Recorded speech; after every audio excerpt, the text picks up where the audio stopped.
Bonjour et bienvenue dans cette nouvelle vidéo du blog Digital Painting Tutorial. Pour ce deuxième épisode consacré au brush, je vais vous donner quelques raccourcis clavier pour régler votre brush plus facilement et de manière plus productive. Je vais vous montrer également comment passer d'une brush à une autre, plus exactement d'un brush preset à un autre, voir une brush un petit peu particulière qui possède les mêmes caractéristiques que les brush presets classiques, et enfin faire une petite conclusion pour récapituler un petit peu tout ce qu'on a vu lors de ces deux épisodes. Alors, je vais vous montrer une méthode beaucoup plus rapide pour accéder aux paramètres de la brush. Tout d'abord, vous pouvez changer la largeur de votre brush avec le crochet ouvrant et le crochet fermant, ce qui est quand même beaucoup plus simple. Ensuite, il existe des raccourcis clavier pour accéder directement à l'opacité et au flow. Donc, les touches numériques de 0 à 9 vous permettent de changer l'opacité par tranche de 10. Par exemple, si j'appuie sur 5, je passe mon opacité à 50. Si je appuie sur 8, je passe l'opacité à 80 et 0 remet à 100%.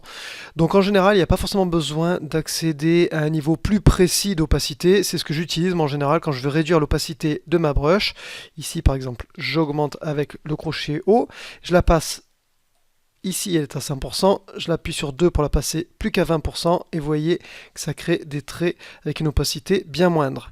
Vous pouvez faire la même chose avec le flow, mais ce coup-ci en appuyant sur Shift et le numéro. Donc Shift 7 passera le flow à 70%, etc.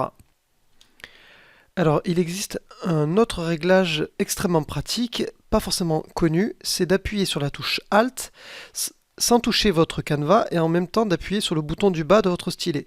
Vous avez un rond qui apparaît et vous voyez notamment le diamètre qui apparaît, la dureté et l'opacité. Si je vais à gauche, ça diminue le diamètre de la brosse, à droite, ça l'augmente. Si je vais en revanche vers le haut, ça diminue la dureté de la brosse et si je vais vers le bas, ça la réaugmente. Donc ça, c'est un raccourci clavier qui est extrêmement pratique.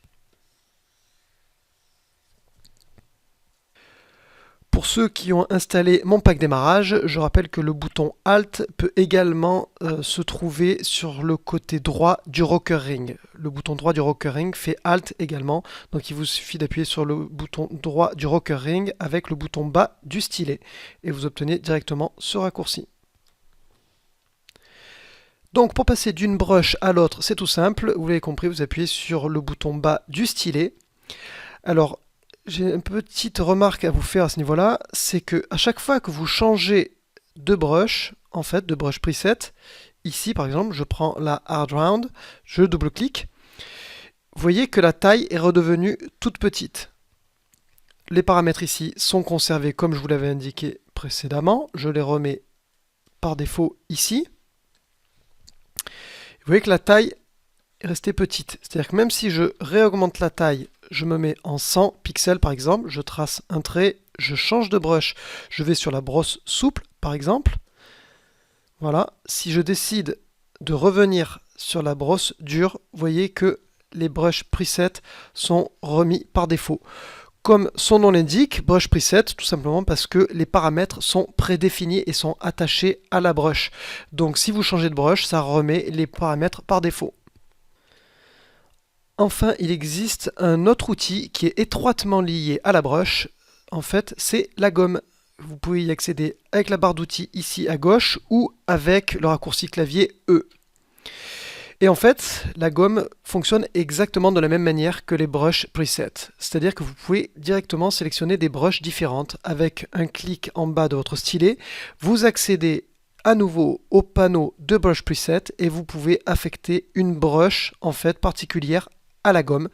Donc si je double-clique ici par exemple sur la gomme, je vais obtenir une gomme plate. Voilà, et vous avez exactement les mêmes réglages que pour la brush. Donc en fait, la gomme est tout simplement une brush particulière sur laquelle vous pouvez appliquer exactement les mêmes paramètres. Alors pour récapituler les paramètres que vous pouvez modifier avec votre clavier, les crochets ouvrants et fermants vous permettent de régler la taille, les chiffres de 1 à 9 vous permettent de régler l'opacité, Shift et les numéros vous permettent de régler le flow.